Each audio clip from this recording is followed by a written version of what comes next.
Hello, this is Cat's Diamond Painting. Welcome to my channel, or welcome back if you've joined me here before. I am here today to do a whip and chat. This is sort of a revised plan for the week. Earlier in the week, I filmed myself kitting up my next painting. And then, I ran into some issues. I think my phone ran out of storage and then it kind of messed around with all the videos. Like a lot of it had somehow filmed in slow-mo. And like it changed from normal video to slow-mo halfway through. So like, I don't feel like I did that. And yeah, it was all just a mess. So I ditched that and decided to just do a bit of a whip and chat, catch you up on the things I was talking about, and have you come along with me while I start this new painting. So, as you will have seen from the title, today I'm going to be starting work on Rainbow Rose.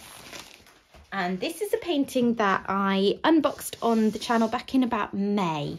I bought it from the one with the diamond art, who are a UK company, although they ship their paintings out of China, I believe. And they offer this taster kit. Now, at the time I bought it, it was £4.99 plus £3 postage. The advantage of things shipping from China is that postage tends to be fairly cheap. The flip side, of course, is that it takes longer, but hey-ho. I did check the other day and it actually now seems to retail for £11.99. This is obviously in pounds sterling, but they do ship worldwide, so there should be an equivalent for your currency. So yeah, it's a really great idea, I think, to have a starter, a tester kit for a brand new company, so I can try them out, see what I think before I invest any more money in them. It's obviously a little bit less good value than it was when I bought it, but I think £11.99 for a taster canvas that's 30 by 40 centimetres is still not bad. They have a choice of round or square drills. I went for square. And yeah, I'm excited to try a new company. So I kitted up into my favourite storage set that I have for paintings with not too many colours. So I've got these all labelled, and the first thing I want to do is get these organised, because I just kitted them up in the order that they are on the key, but they're all, apart from one, either numbers or letters. So I'm just going to get them in alphanumeric order to avoid confusion. So let me do that. So A, B, C, D. I'm not sure there was an E.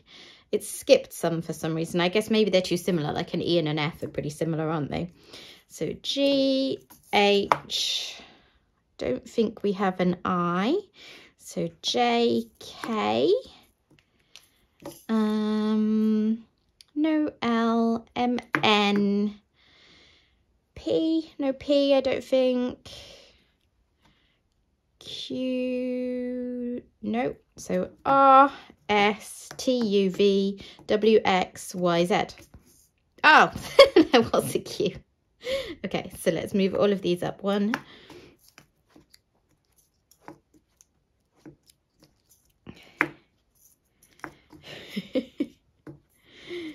There we are. Okay, so they're all in order now. So yeah, I'm excited to get stuck in and try this.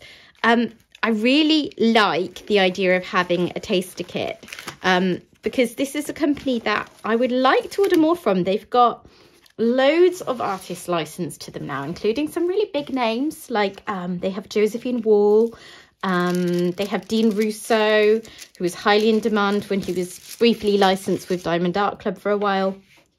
They have a really nice soft poured glue canvas, which feels like it's going to be nice to work with. What am I doing? I can't multitask. I can't talk and think at the same time. Basically, I'm just setting up my release paper, which is how I work on a painting. So I'm going to have a row of release paper at the bottom. The glue comes a long way down, actually. I think I'm going to need to washi tape that, which I don't normally do, but that comes down a long way. So let me grab some washi tape. Yeah, I normally just ignore the need for washi tape because I'm not very good at putting it on straight. So I just sort of deal with any fluff that arises as a result. But the glue comes down to here. So yeah, that's going to be necessary with this one. So I'm not going to try and do it in one strip because that won't work very well because I'm not very good at it. So let's see. Yeah, so as I was saying, they've got lots of interesting artists, some big names, some ones that I just like the look of from browsing their website. But I haven't tried one of theirs before, so I have no idea about rendering. I don't know if they hand chart anything, if it's all computer generated. They don't put rendering pictures on the website as standard. I think that will do for now. So you can email them and ask for a rendering picture, which I have done in the past, and they respond very, very quickly. But you do have to ask. Sorry, let me just work out where I'm up to with that. It goes about here. So basically I put a thin strip of washi, not washi, release paper above the row I'm going to be working on, and then I can sort of have the plastic cover stop over here, and then I've got my release paper for the sections I'll work on below it. It's just how it works best for me, I have found.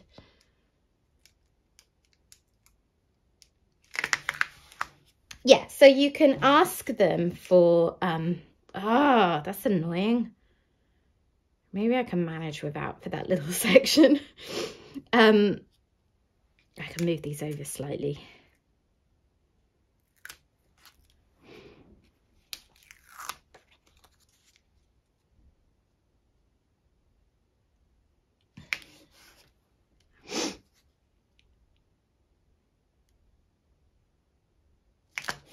Okay, so there's just a tiny section uncovered, which I'll probably just ignore.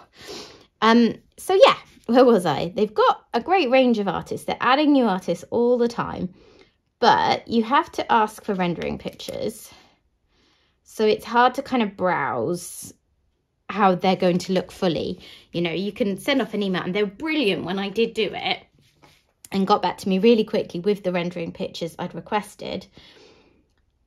But it's not quite as easy, in my opinion, as if you can just see them all on the website. And the other thing that makes me really want to test them out before I invest more money is that from what I can observe of the drills, they're acrylic drills. Now, I've worked with acrylic drills a couple of times before. They were fine. I know that they can be perfectly good quality, but the 2 times I've worked with them before are the 2 times that I've had to deal with popping drills. So I want to check that isn't going to be an issue before investing in a much bigger painting. So yeah, that's what I'm going to be doing today. Right, let me set up my workstation. I thought I'd take the opportunity to just show you where I work, as you know, sometimes people are interested in this kind of thing. So I always work on this big wooden easel, which I got on eBay, and that helps to reduce my neck and shoulder strain. I have my very heavily adapted chair to make it comfy with a very dubiously named cushion. I have no idea who thought that was a good idea to call it that. I have my drills over here to my right, and then I've got various bits of diamond painting paraphernalia at the side. This is an iPad stand that my husband got me for my birthday, so that when I'm watching something when I'm done painting, I can have it on this, which is really good. So yeah, I'm going to get this pinned into place on my easel, and then we'll get stuck in. I'll just say before I go any further, if you do want to see any more of my thoughts on this painting, I did a full unboxing video back in May when it arrived, so do check that out. I'm interested to see if these very dark, prominent grid lines are going to be covered up well by the drills, or whether that's going to be, you know, a thing, that they're still quite visible. I'm going to choose a section to work on. I probably won't get all of this done today, but anyway, we'll have a go. So today I'm working with my Munimade tray, which is one that I particularly enjoy. It lines things up really well. It's actually really good for round drills as well. And I do struggle to find trays that line up round drills as well as they line up squares. This one's square, so that's irrelevant, but I definitely want to get another one of hers at some time, because this is a rather random colour that it was like the only one left in stock the time I was trying to buy, because her stock sells out quickly. I have a pen here that I got from, I think they're called Jay's Hand Turned Crafts on Etsy, and this was the first diamond painting pen I ever bought, and it's not the prettiest one I own, but I love the feel and the shape of it. It really suits my hands. I've got a steel single placer on this end, which I bought from Diamond Art Club. And on this end in my multi-placer, I have got some Randa's Crafty Corner putty. I finally managed to get hold of some the other day. This is a couple of days old, so it's looking a bit grubby and gross now, but it's still just about picking things up. Yeah, I've managed to get hold of some and I really, really like it. Okay, so what colour are we going in with first? Oh, what's a good one? And because I kind of cover it from right, but I work, so ideally I would work as left to right as possible in a section to avoid, to help the drills line up as neatly as they can. However, because I'm right-handed, that means that I have a lot of exposed canvas that I'm sticking to. So I often kind of pick a colour that I think will then give me a section to the right of it to work, that I can reach easily enough, and then work my way over sort of in sections like that. So I think I'm going to start with this 2. Okay.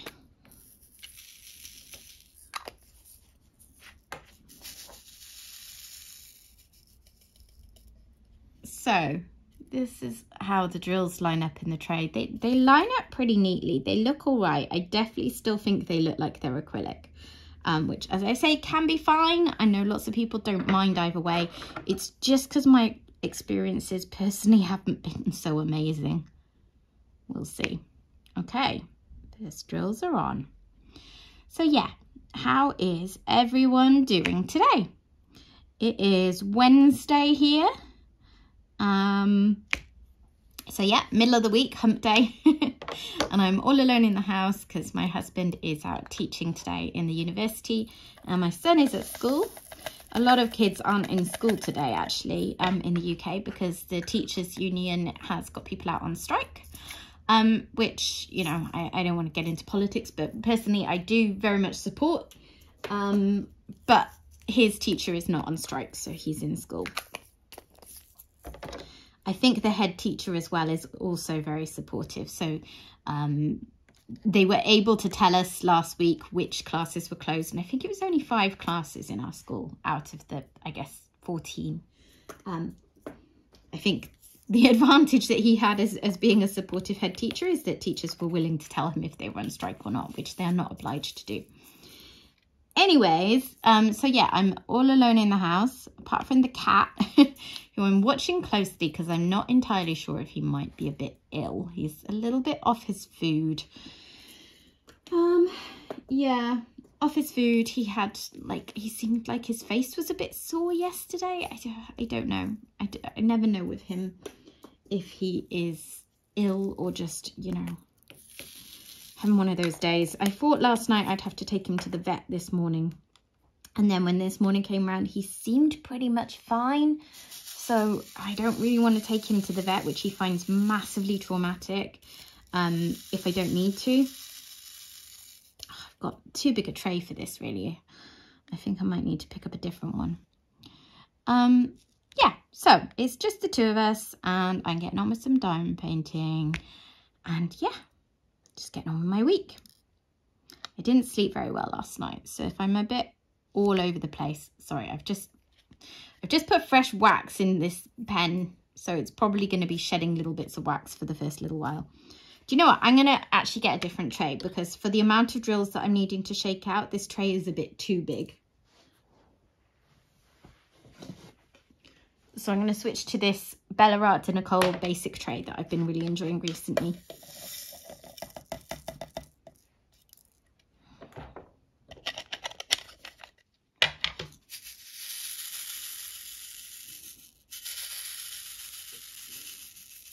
And that's not doing a brilliant job of lining them up either, but we're getting there. Okay, where was I? Yeah, I didn't sleep well. So what I was saying was, if I'm a bit rambly and, you know, lose my chain of thought more than usual, I do apologise. That's probably why I'm feeling very, very tired today. Tried to get an early night, felt very tired, and then just struggled to sleep, and I was awake a bit overnight. You know when you wake up and your brain just instantly pings into action, and you're like, no, shut off. I don't need to be thinking about all these things at 5 in the morning. Anyway, I eventually dropped off back to sleep, but it didn't feel like very restful sleep.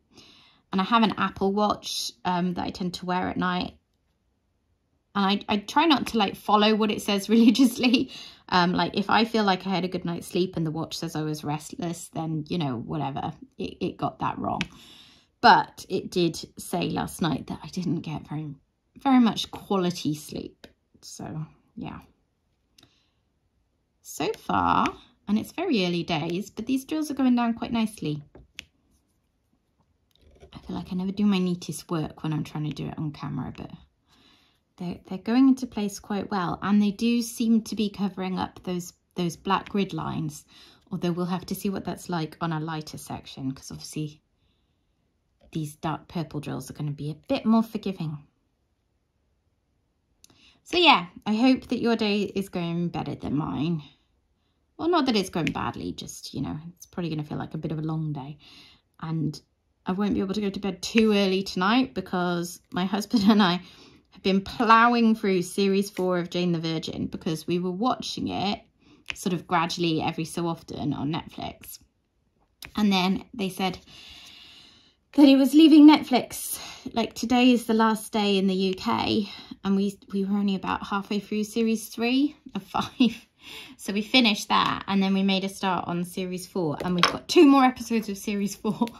And I've looked it up, and I can buy any series that we need to watch on YouTube for like £15 a series.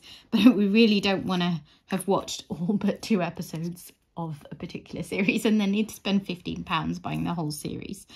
So yeah, we must watch those tonight.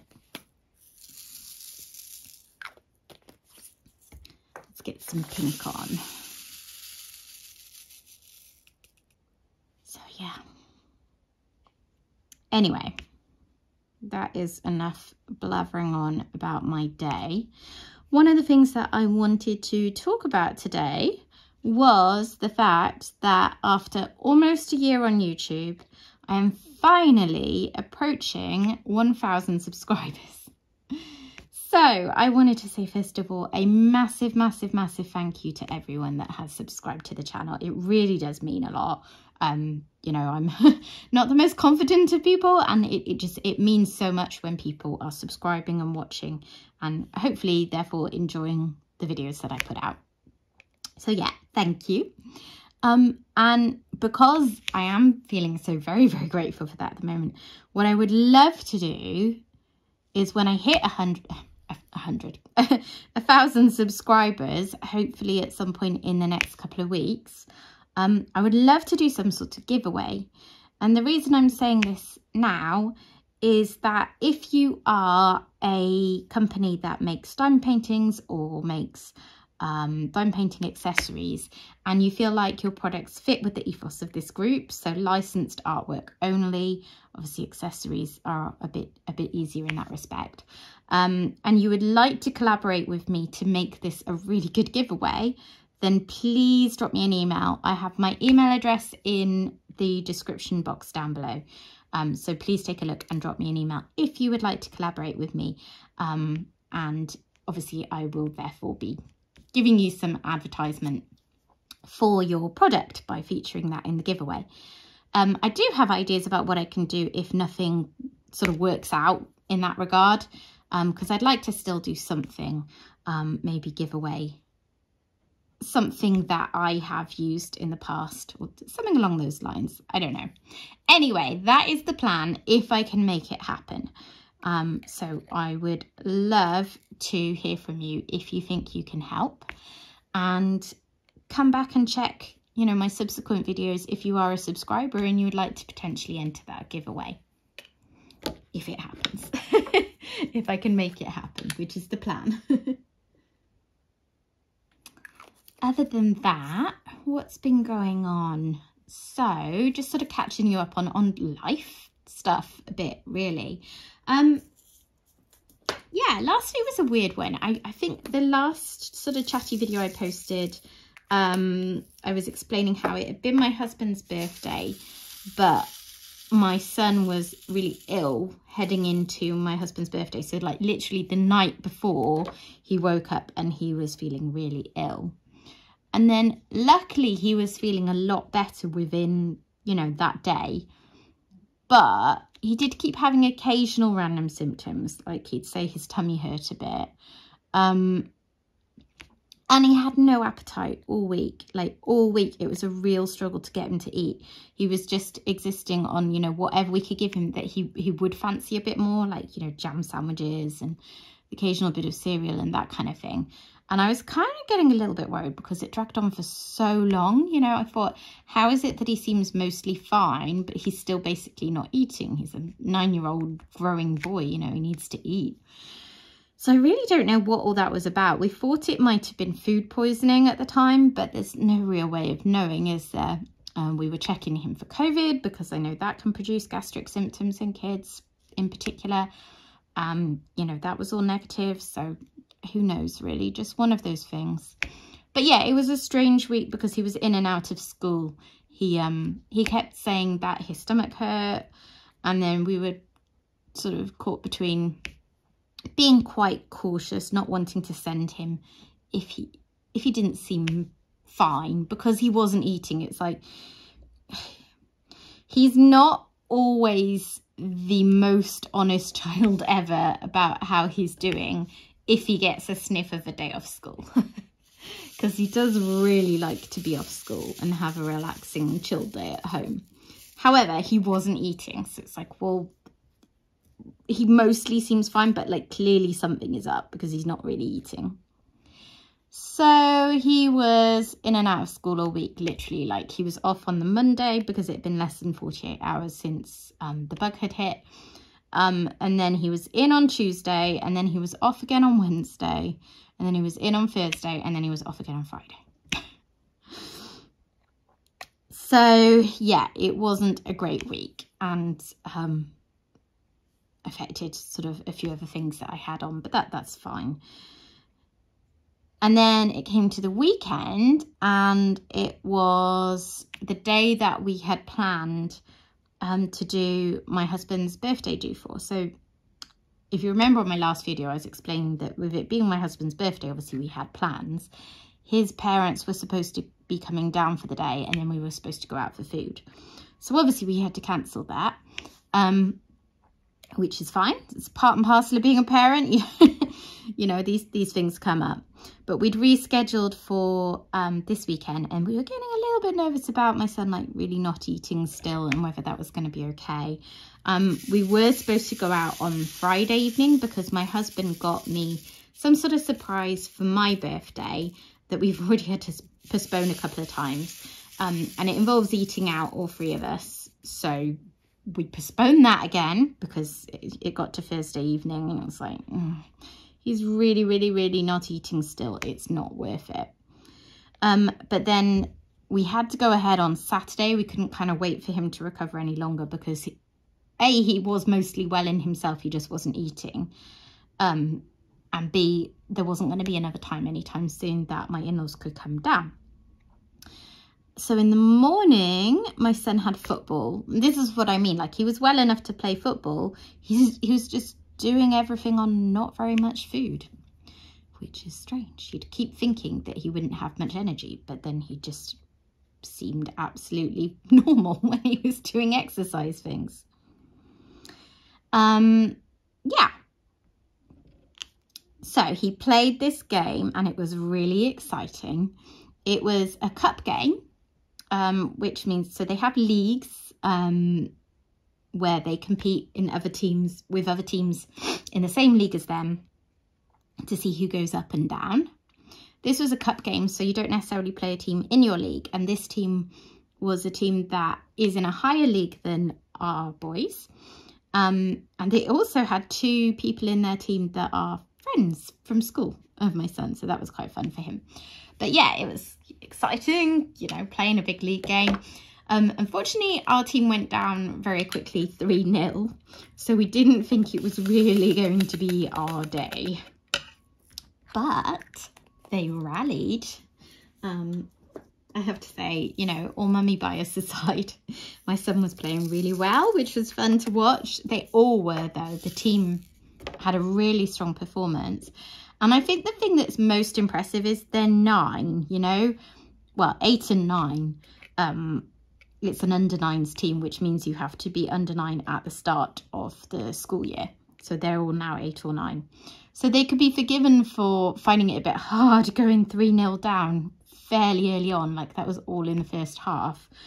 And yet they fought back. They got a penalty, which they managed to get in. So it's like, at least they've got 1 goal. You know, you always feel better if you lose, but you've at least scored something. So it's not a total wipeout. But they did far, far better than that. Yeah, they ended up equalising by full time. They, yeah, so it was 3-3 at full time. And then because it was a cup game, they actually do the whole extra time and penalties malarkey, which I hate. It is so much pressure on them at this age. And I get that the game has to be decided somehow. But we did a final before Christmas of a different cup. And my son was one of the ones who took penalties, and they all missed. And they lost this game on penalties, and he was just devastated. And that's just, yeah, it's a lot to have on them at this age, all that pressure. I mean, I feel bad for the professionals when they have to do it. By the way, if you don't understand what I'm talking about and the rules and stuff, because I know a lot of my viewers come from other countries, not the UK, I'm talking about the kind of football that we play in the UK, which I believe Americans call soccer. So some of you might be thinking, this doesn't sound like football as I know it. And it's because it's not. We don't play American style football here. We play soccer, which is the version of football that's most played throughout the world. So yeah.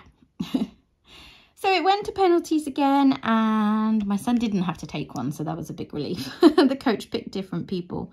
And we won on penalties. Our goalie saved all the other team's penalties, which is amazing, because you kind of work on the basis that probably either the penalty is going to go in or people are going to miss because of the pressure. Like, those are the most likely scenarios. But he did brilliantly, saved all 3 of them, and we won. So it was very, very exciting. And then after that, we just had a day with my in-laws. So they'd come down to watch the football. And then we went back to our house and had some lunch, obviously, and sat around and chatted and played some board games and some computer games and all that kind of jazz. And then in the evening, we went out for a meal. So my husband had picked this Italian place that we've been to in the past. But we haven't been to it since before the pandemic. And they'd changed premises, which confused me in the first place because they'd moved like 1 door up, which I found really strange. And they didn't even seem to have that much more space.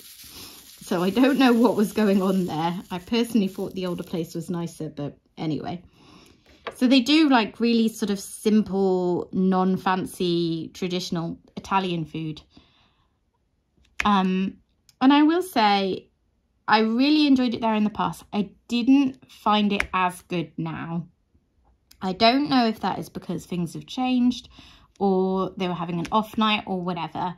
But I didn't enjoy my food as much as I usually do there. And I think that's more a personal taste thing than a quality thing. But regardless, it was a little bit disappointing. And the more difficult thing was finding something for my son to eat, because he still did not have much appetite, even after playing football for hours on Saturday morning. And he ended up ordering a spaghetti bolognese. But then when it came, it was like a very sort of traditional Italian style spaghetti bolognese. And he was thinking about spaghetti bolognese like how I make it at home, because we all make it different ways, right? And I know that mine is not very authentic at all. Like this, it's a lot meatier. There's a lot of, it's very tomatoey. Anyway, so he didn't like that and he couldn't eat that. And then we ordered some garlic bread, and that was thinking, you know, at least to get some food in him. But then he didn't like that either. It was like intensely garlicky, but like in a sort of raw garlic way. It was, yeah, quite strange. I think they had literally rubbed raw garlic over the bread. So yeah, it didn't go amazingly well. He had an ice cream at the end, because like I say, it's just been a case of get something in him.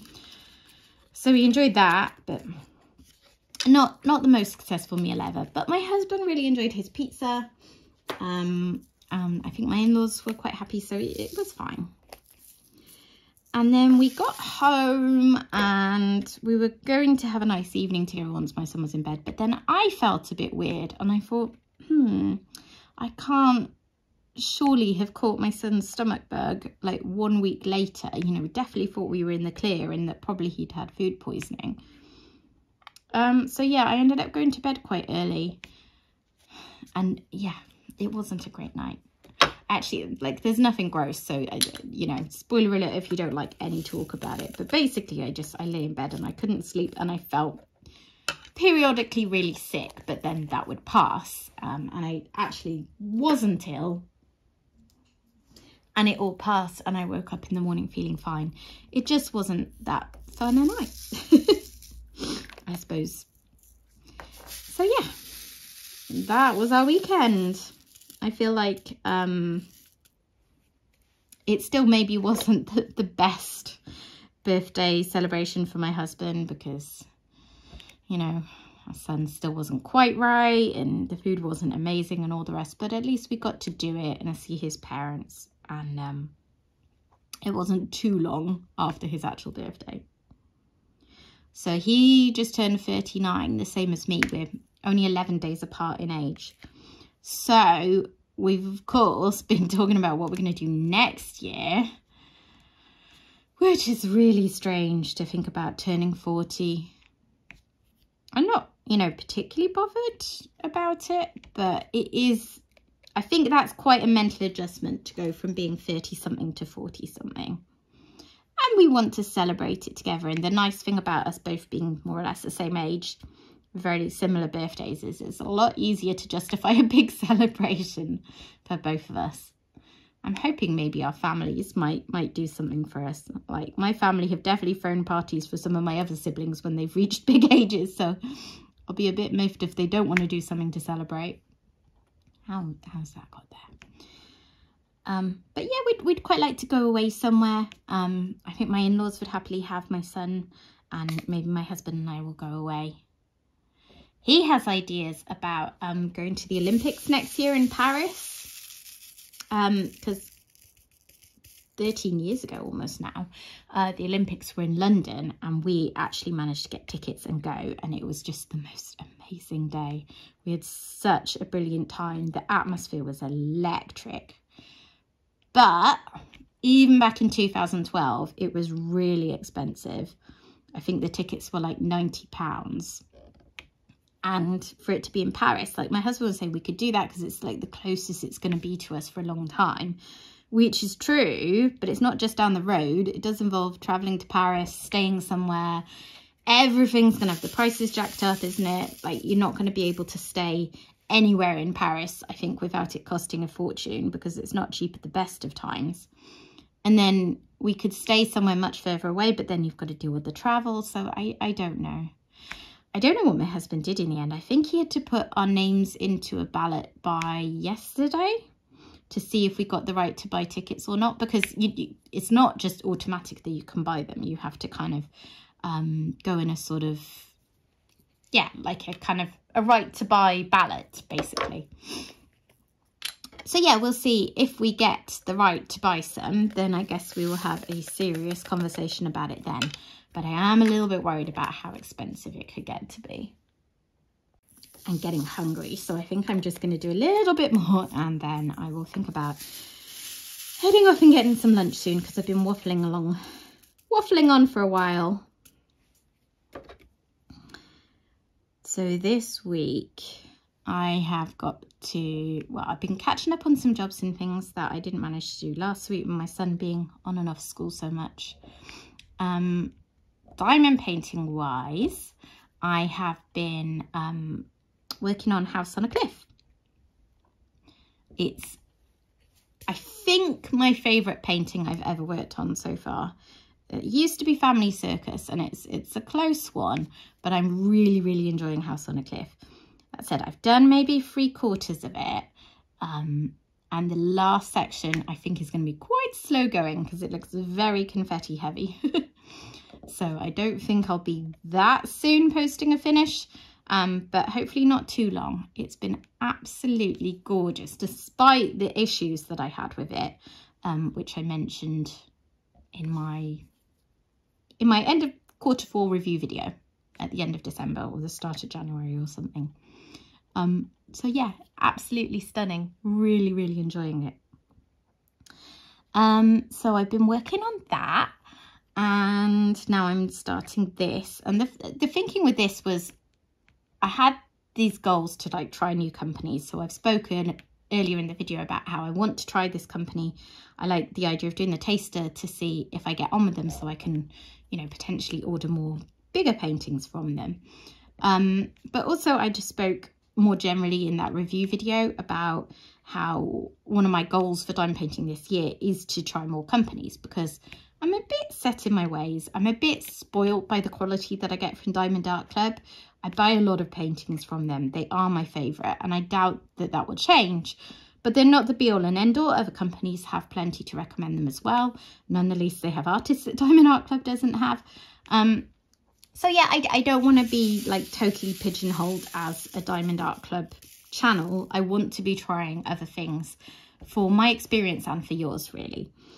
So that was part of the thinking of this. It also just gives me the chance to knock another one off my stash list before I get too much further into this year. I have bought a few recently, definitely more than I planned to, but I did do a fairly big de-stash recently where I sold quite a few paintings, and I've got another 3 that I promised to a friend. So overall, I'm ending January, well, starting February really, it's the 1st of February today, with considerably fewer paintings than I started the month of January with. Oh, I've got the wrong number on my multiplacer. So that's encouraging. And I thought, you know, this is a nice small one. I can knock this one out fairly quickly, give the company a good test, and then that's one less in my stash. So yeah, that's the kind of thing I was thinking about. I'm thinking ahead to April when I'll do my second diamond painting anniversary video. My kind of annual review of everything I've completed in a year-long period, which I first did in April last year, so I'm going to do it again in April. And I think, I don't know, it's not a competition. Like, I know it's not a competition, but some other creators managed to get through so many diamond paintings. And honestly, I couldn't afford to get through them much quicker than I do now, because then I'd need to buy more. But all the same, when I see someone manage to get through a really big painting quite quickly, and I might be, you know, a bit wary of starting that same painting because I know that it will take me absolutely ages. I'd like to be able to do that better. Not many trash drills so far. That was only the second one, I think, that I've had to ditch. So yeah. I'm thinking ahead, and I don't think I'm going to have more than like 13 or 14 finishes for the year, because I've done some pretty big ones, but still it's quite appealing to add another small one to that list, however tragic that is. So what do you think of it so far? It actually looks pretty good, and they seem to me, I mean, you can't tell about popping drills this early on. Like, if you can tell about popping drills this early on, you've got problems, because they're going to be bad. But to me, it seems like they fit fairly snugly, but they do have room around them. And there's not much trash, so there's not many sort of knobbly bits and things to make things fly off. So I'm encouraged. I'm hoping that maybe this will turn me around on acrylic drills. I mean, probably not that, because I do love the shine of resin drills, but yeah, it would be nice to not have to be put off them anymore. Okay, I think I will probably leave it there for today. I had some issues with my phone running out of storage space on my last video, and it still doesn't have much despite me doing loads to try and delete things. Like I'll delete things that it says are like 20 gigabytes and then it clears like 2 or 3 gigabytes of space. So yeah, I don't want to run into the same issues because it seemed to make everything I'd recorded go wonky rather than just cutting off last time. So I'm going to leave this here and this will go up on Friday. And then I will be back next week when I expect to have some more unboxings because I was purchasing again on Saturday because I'm just not very good at willpower. So yeah, thank you for joining me today and I will see you again soon. Bye.